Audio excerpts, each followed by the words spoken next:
이재명 대표를 좋아하고 싫어하고 가네. 지난 대선에서 박빙의 승부를 펼쳤던 후보잖아요. 그 후보를 승자가 대통령이 되자마자 그거를 검찰을 대대적으로 동원해가지고 수사해서 차별하는 거. 그 정치 보복 아닙니까? 그거는 사전난말하는 거예요. 네. 아니, 문재인 대통령이 5년 내내 적폐 수사 그것만 열심히 해가지고 이명박 대통령, 박근혜 대통령에 대해서 문재인 정권이 어떻게 했는지 국민들이 다 아는데. 박근혜 대통령 탄핵되고 나서 구속시킨 거는 다음 대통령 뽑히기 전이에요.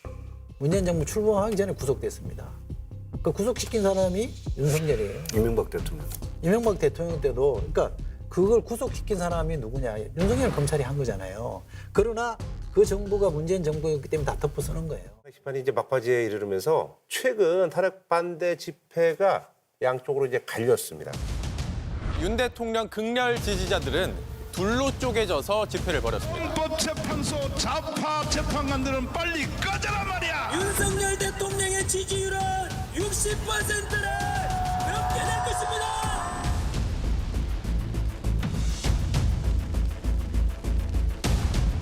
손현보 목사님 뒤에는 지금요 그 회장이 있다니까요.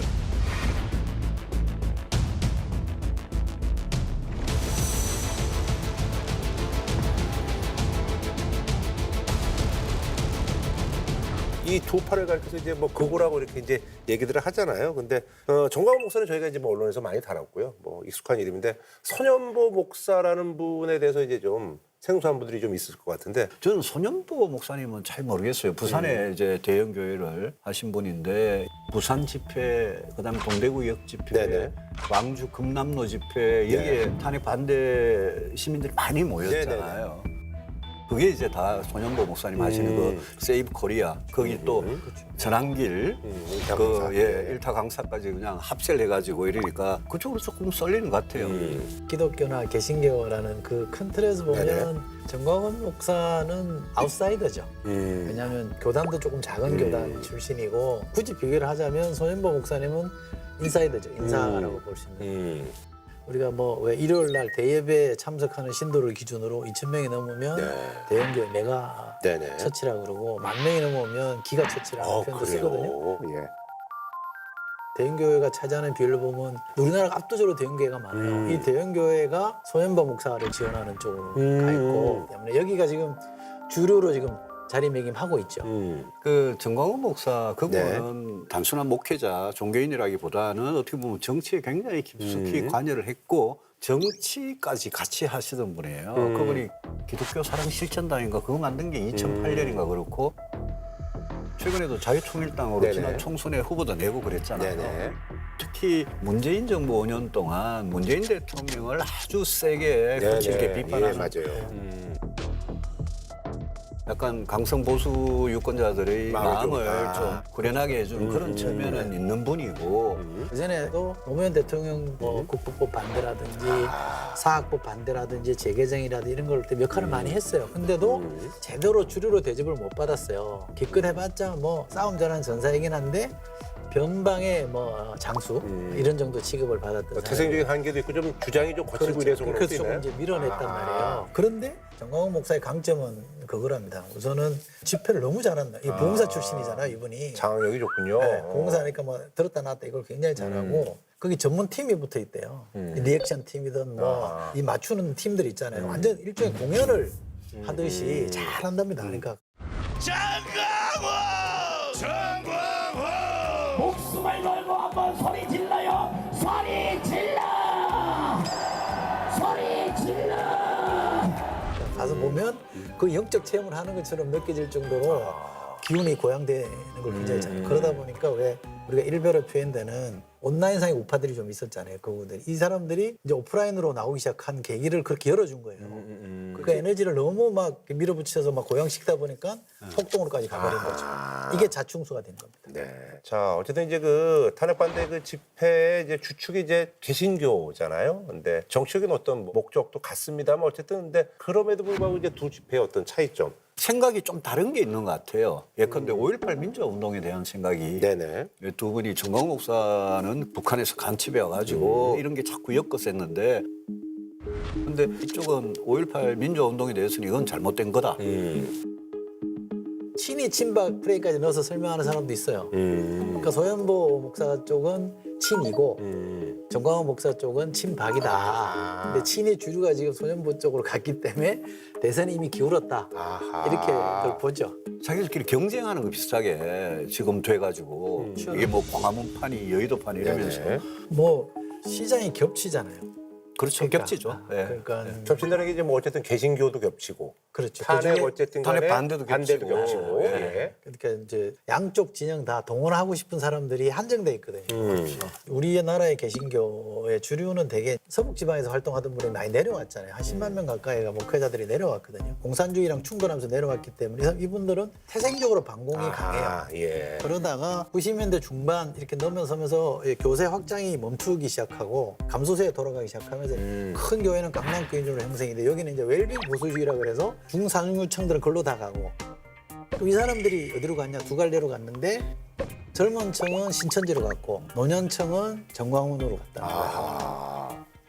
그래서 이 신천지 현상과 정광훈 현상으로 대별되는 흐름이 있어 왔다. 근데 그것이 신천지는 이제 그때 이 코로나 사태 때 한번 세게 네. 얻어맞은 경우가 있고 정광훈 목사는 반공이라는 걸 가지고 세게 이제 캠페인을 해 들어가니까 교계에서 마지못해서든 뭐 어째서든 박수를 쳐주다가 서부지부 폭동 때문에 조금 이제 꺾여버렸어요. 왜냐하면 거기 특임 전도사 두 분도 구속되고 이랬거든요. 대선을 생각한 사람 입장에서 볼 때는 저렇게 가면 안 된다라는 생각을 하기 시작하니까 다른 대안을 모색하기 시작한 거고. 네, 그런데 석동현 변호사와 윤상현 의원이 전시 반대 세력 집회에만 참석하고 윤 대통령 메시지도 여기에만 전했습니다. 대통령께서도 아까 제가 법정에서 배웠을 때에 여러분들께 꼭 인사 말씀을 전해달라고 메시지를 저에게 전해주셨거든요. 석 변호사 아저씨 40년 되기 친구가 저기서 고통받고 있는데 뭔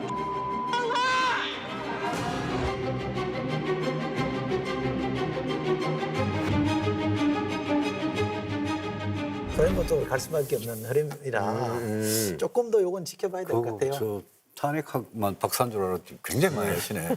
근데 관심이 좀 있습니다. 근데 시장이라는 표현을 쓰시니까 예, 근데 개신교라고 해가지고 다 그렇지는 않거든요. 네네네. 대부분 안 수많은 그렇죠. 개신교 신자들 중에 탄핵에 찬성하시는 분도 계시는 거고 그렇죠. 예. 또 최근에 정제되지 않은 사실이 아닌 그런 발언에 대해서 경고하는 메시지도 나오잖아요. 이걸 너무 막 전체 개신교가 그렇다고 매도할 건 아닌 것 같아요. 네네. 개신교 최대 단체인 한국교회총연합이 선을 그었습니다.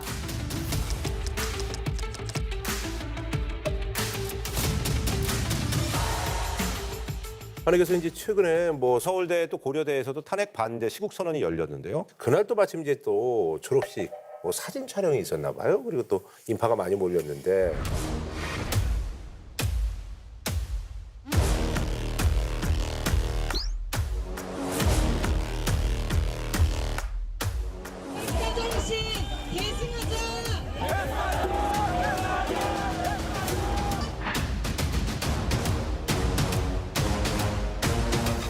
어떻게 저기 이제 대학생들보다도 이제 외부에서 온 사람들이 더 많다. 뭐 이런 얘기도 있고. 그래서 이 얘기 좀 들으셨죠? 네.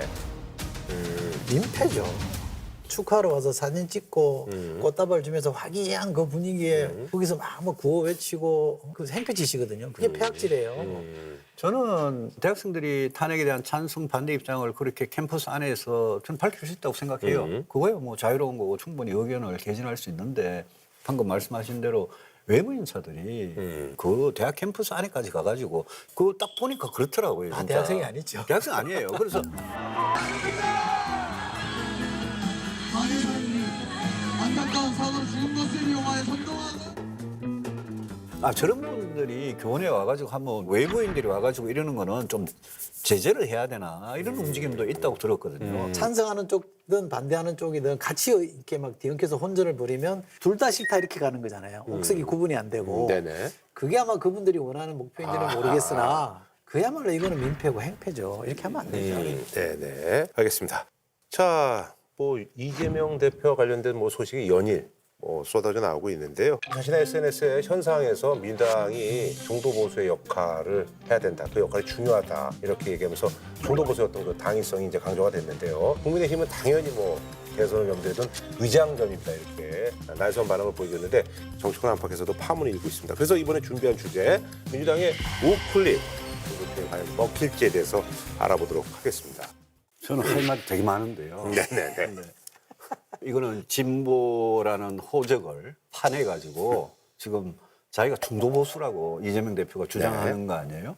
이거는 노무현 전 대통령이 들었으면 아마 벌떡 일어날 일이에요. 왜냐하면 보수라는 말에 대해서 진보 정치인 중에 가장 좀 거칠게 공격한 분이 노무현 대통령이에요. 그분은 보수가 약육강식, 적자생존, 그다음에 힘센 자들 마음대로 하는 게 보수다 이런 식으로 대학생들 앞에서 강의를 한 적도 있고.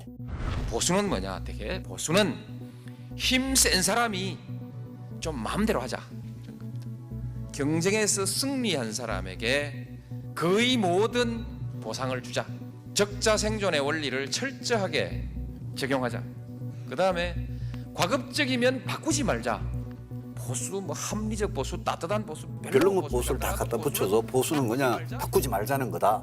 이렇게 노무현 대통령은 보수란 말을 진짜 싫어했던 것 같아요. 근데 이재명 대표는 본인이 이제 보수라 그러잖아요. 이거는 이런 거죠. 지금 이렇게 왼쪽 집하고 오른쪽 집이 있는데 왼쪽 집 사람이 오른쪽 집이 비어 있어요. 그러니까 오른쪽 집에 와가지고 그냥 빈집 털이를 막 하는 거예요, 지금. 그러면서 그럼 오른쪽 집 사람들 어디 갔느냐. 전부 다 웬 목사님 집회에 가 계시는 거예요, 지금. 그래서 지금 이재명 대표가 아주 약삭 빠르게 치고 들어오는 거거든요. 우리가 집 비운 사이에 우리 집 다 털리게 생겼어요. 근데 이거는 집을 비워버렸잖아요. 국민의힘이 집을 비우고 딴 데 가버렸거든요.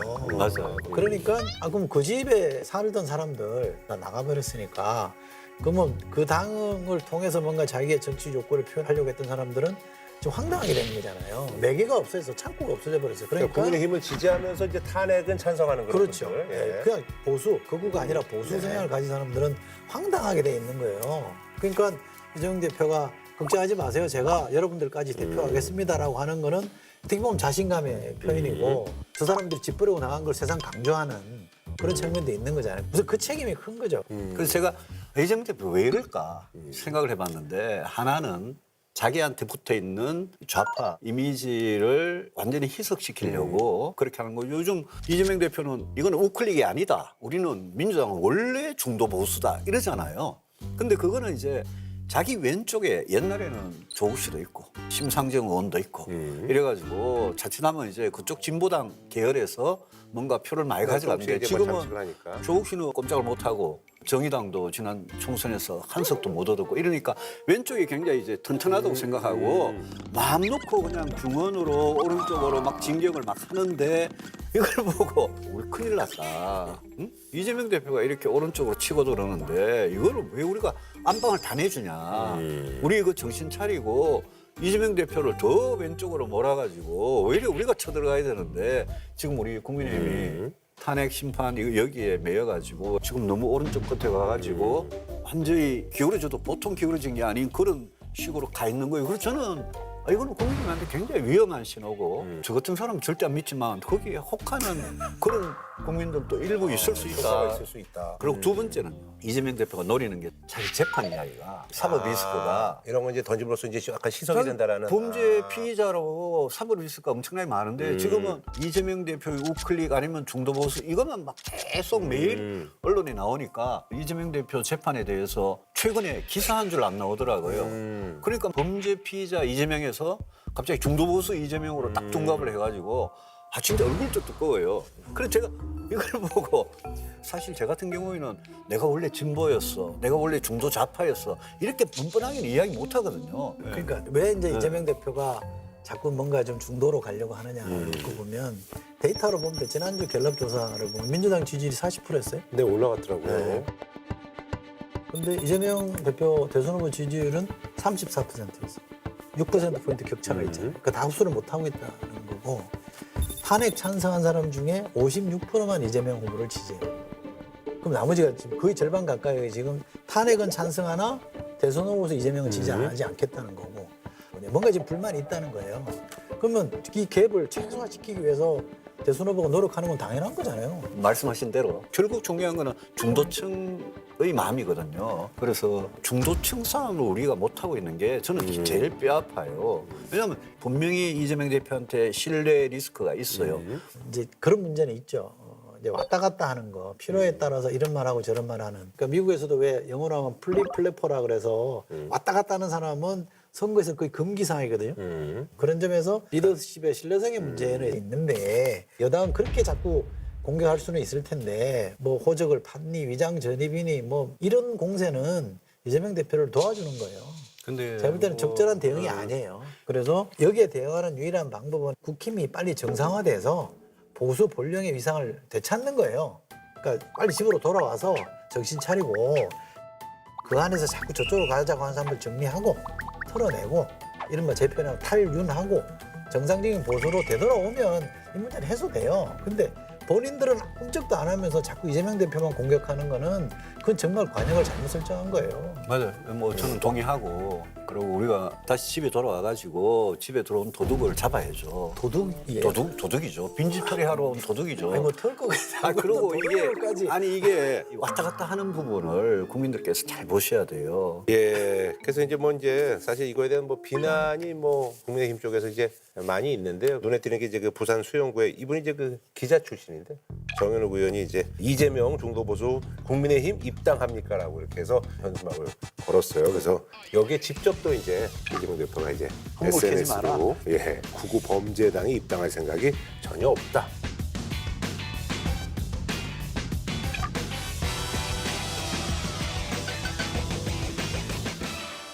이재명 대표 입에서 범죄라는 이야기 나오는 것도 참 듣기 거북해요. 왜요? 범죄 혐의자가 팩트는 맞잖아요. 수많은 범죄 혐의자가 무슨 범죄 정당이라고 그래요. 여기는 혐의. 어쨌거나 근데 이런 것들이 다 이제 당내 전략통들하고 다 상의를 해서 메시지들이 나오는 거겠죠? 전략하고 상의할 필요도 없어요. 이재명 대표는 지금 독재하게 오고 있기 때문에. 아니면 이제 미리 얘기 안 하고 질러놓고 그분들이 이제 엄호하는 그런 상황이라는 얘기예요? 그럼요. 그렇게 봐요. 아니죠. 민주당의 구조가 그런 아니, 구조예요. 그러니까 전략적으로 표현이 저도 조금 오하죠. 뭐 그렇게까지 많을 일인가? 뭐 이게 너무 세다. 표현이 좀 많이 갔네 싶은데 누가 또 그 옆에서 그렇게 설명하더라. 그렇게 해야 기사가 된다. 초반에는 자극을 줘야 된다. 그리고 나중에 정리해주면 된다.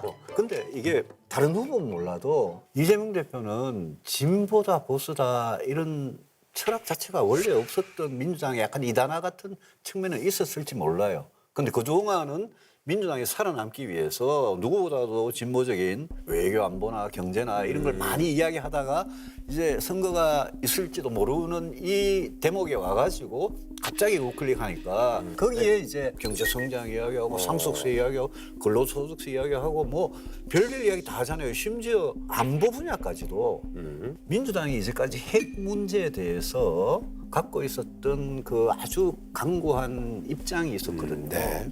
그거조차도 바뀌냐. 그래서 그거 환영할 일 아니에요? 저는 좋아요. 대표님 입장에서. 제 입장에서는 환영합니다. 근데 민주당이 한미 원자력 협정까지도 이렇게 개정하자 이래 나오니까 제가 민주당에서 경제안보 다 이런데 민주당에서 이거 빼고 저거 빼면 민주당이 뭐가 남나 싶은 생각이 있어요. 그러니까 그동안의 민주당하고 너무 다른 이재명 대표의 민주당을 제가 지금 보는 거예요. 그럼 민주당하고 그러면 경제도 국민의힘하고 똑같이 안보도 국민의힘하고 똑같이 똑같지가 않죠.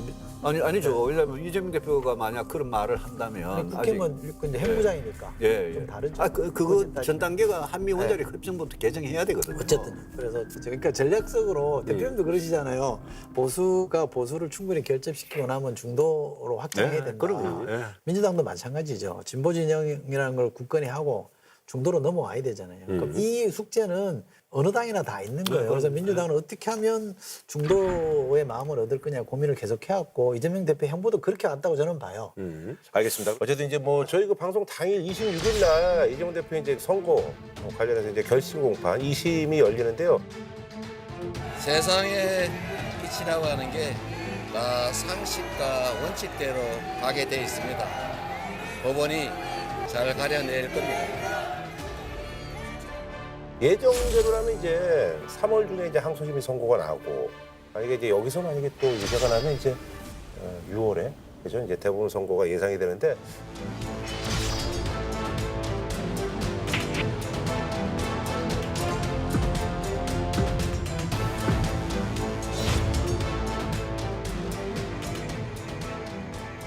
그게 우리 헌법의 미비죠. 왜냐하면 헌법 84조에 네. 그래 딱 돼 있으니까 이재명 대표 같이 범죄 혐의가 많은 사람이 정당의 공천을 받아가지고 대통령에 도전할 거를 우리 헌법 만든 분들이 상상조차 못한 거예요. 이거는 황당한 일이 이제 벌어진 거죠.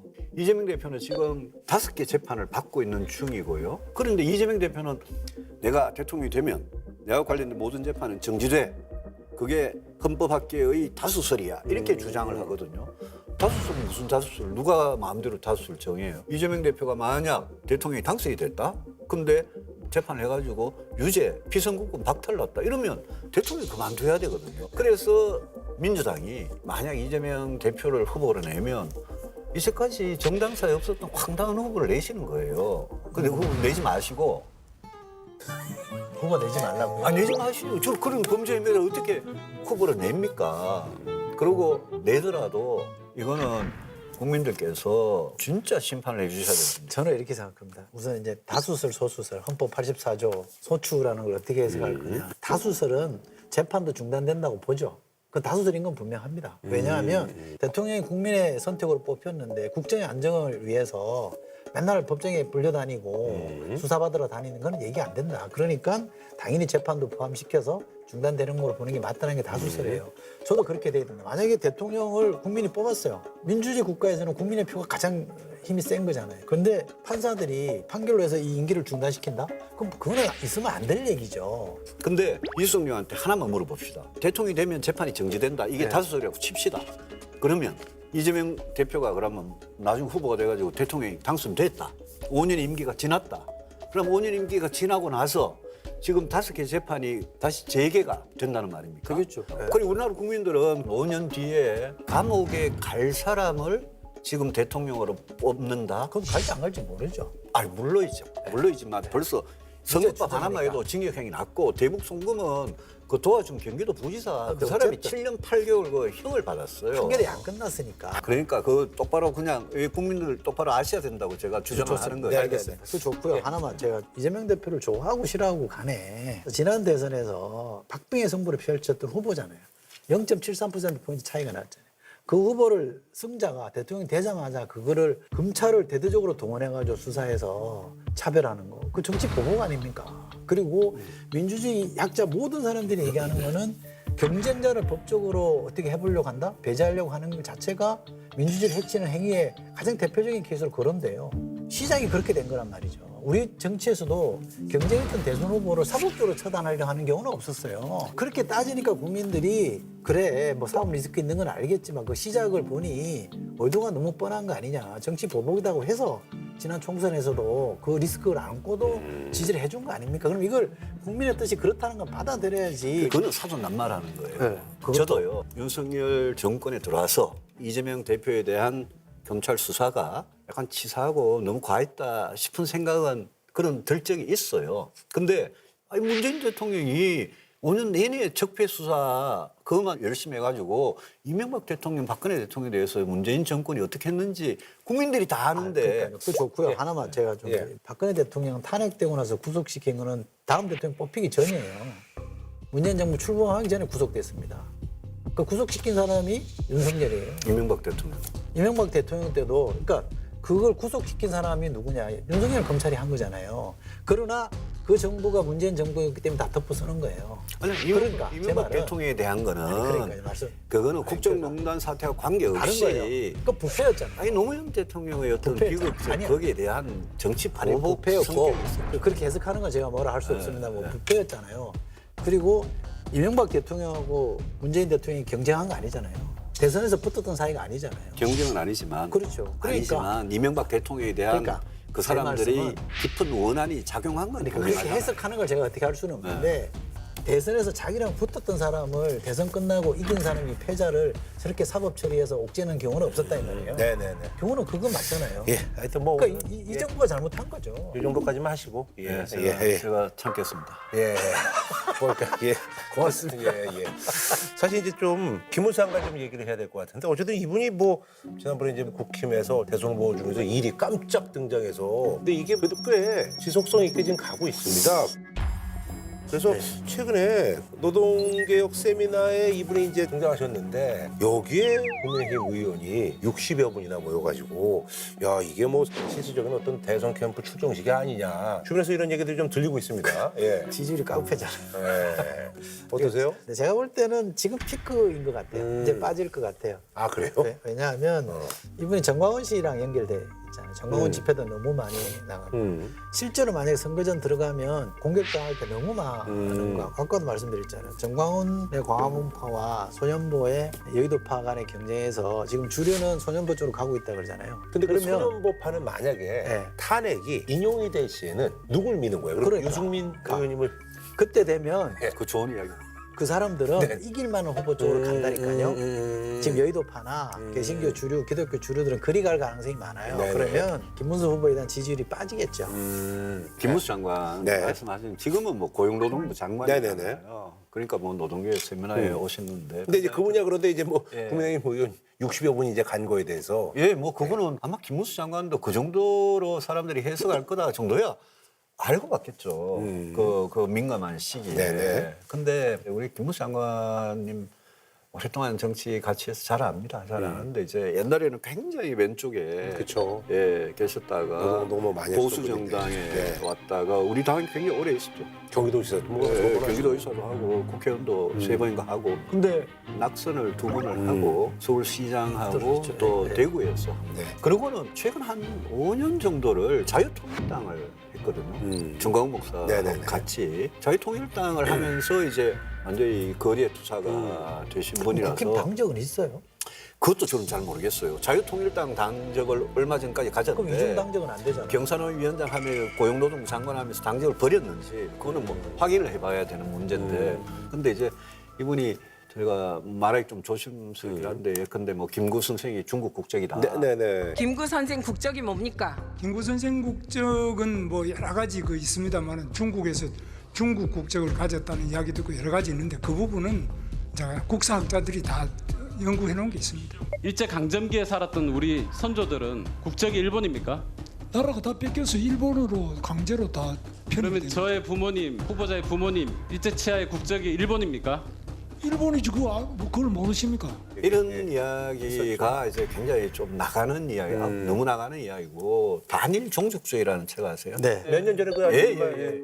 전국을 뭐 아주 우리 논란으로 뭐 식민지 예. 경제론 그거를 쓰면서 그 안에 이제 위안부나 강제징용 문제나 뭐 독도나 이런 데 대해서 우리 국민들 입장에서 받아들이기 굉장히 힘든 내용들이 그 안에 있거든요. 근데 그 반일 종족주의라는 책에 굉장히 빠져 계신 분이에요. 김무수 장관이. 그래서 사석에서 사람 만날 때 그 책 이야기를 굉장히 하신대요. 그래서 저는 그분의 상당히 그런 극우적인 그런 입장들이 국민님 안에서 저하고 제일 이렇게 보면 극과 극에 계신 분 같아서 그분이 만약 출마를 하시게 되면 당원들하고 우리 지지층 우리 국민들이 결국 이제 후보를 뽑을 건데 나중에 예? 이재명 대표는 우리 안방까지 다 쳐들어가지고 중도 보수라고 저러고 있는데 김무수 장관 같은 분 내세워가지고 이길 수 있느냐 그 점을 아마 우리 국민들이나 당원들께서 네, 판단하시지 않겠어요? 김문수 뭐 현상이라고 표현하죠. 김문수 그쵸. 현상에 대해서는 저는 강하게 맞서야 된다고 생각해요. 대표이나 아니면 보수를 대표하시는 분들은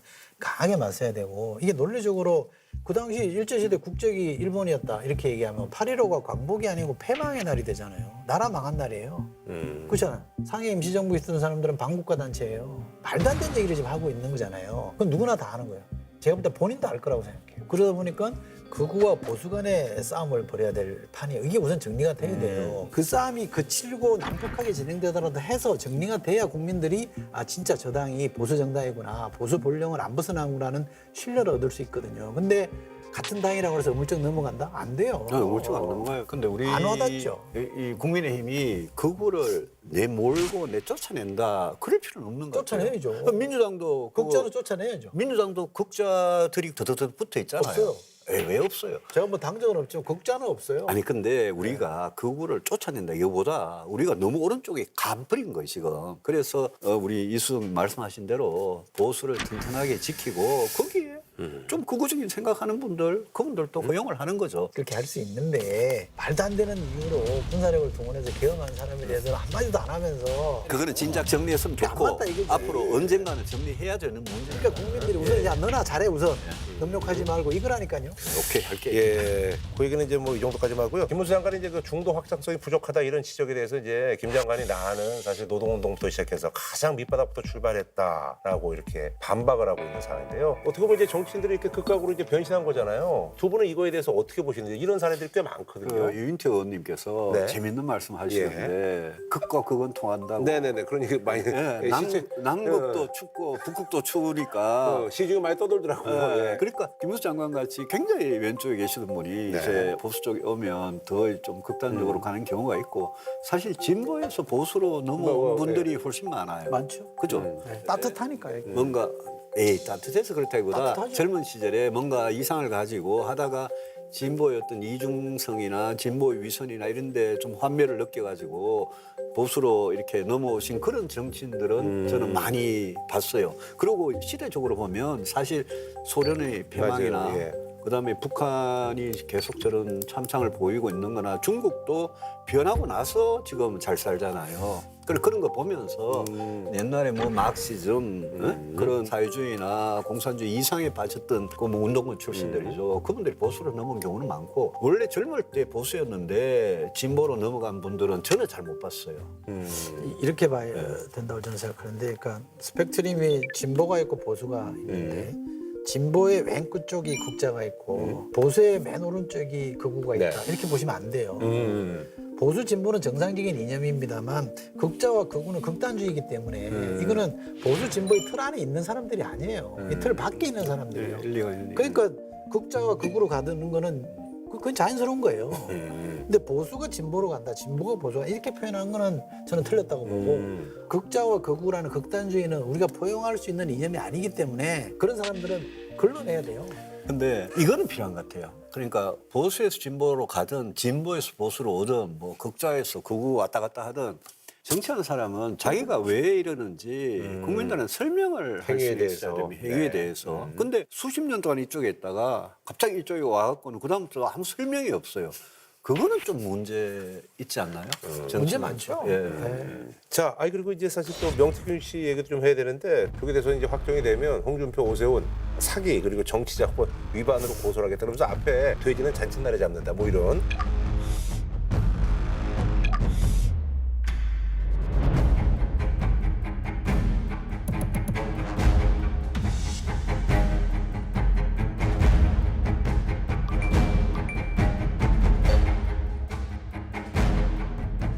내보고 그래 복상시키달라고 김종인 만나게 그러고 김종인 만나게 해줬잖아. 홍 대표가 하루에 5번씩 전화 왔어요 내한테.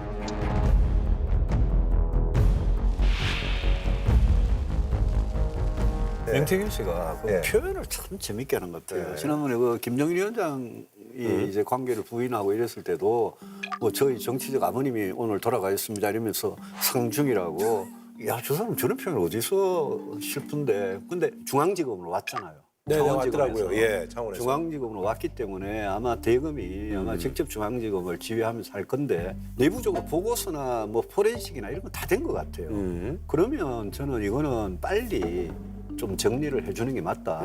홍준표 시장이나 오세훈 시장도 빨리 수사해 달라는 거 아닙니까? 네네네. 본인들도 계속 매일 지금 뉴스가 나니까 일일이 대응을 하잖아요. 그리고 제가 보기엔 민주당이 상당히 갖고 있는 것 같아요. 블랙박스도 민주당이 갖고 있는 것 같고 차량이 블랙박스, 그 녹음된 거. 박봉계 의원이 보니까 그 황금폰 사진까지 막 딱 찍어가지고 USB하고 나 우리 갖고 있다 이거 아니겠습니까? 그래서 민주당이 갖고 있다 그러면 민주당이 뭐 그걸 정치적으로 이용하려고 그러겠죠. 그러니까 그거를 불법이냐 아니냐 그것만이라도 검찰이 좀 확실하게 해주면 그러면 명태균 씨가 앞으로 선거판을 막 흔들어내는 이런 게 좀 작지 않겠습니까? 제가 하고 싶은 말씀 대신 해드릴게요. 예. 이번 대선이 윤석열 대선이거나 명태균 대선이면 국힘은 무조건 집니다. 그럼 그 두 가지부터 자유로운 사람을 후보로 뽑으면 돼요. 자유로운 사람은 아시죠? 누군지. 예. 뭐 제가 하고 싶은 말이라고 그러니까 좀 아니었습니까? 제가 오버한 겁니까? 알겠습니다.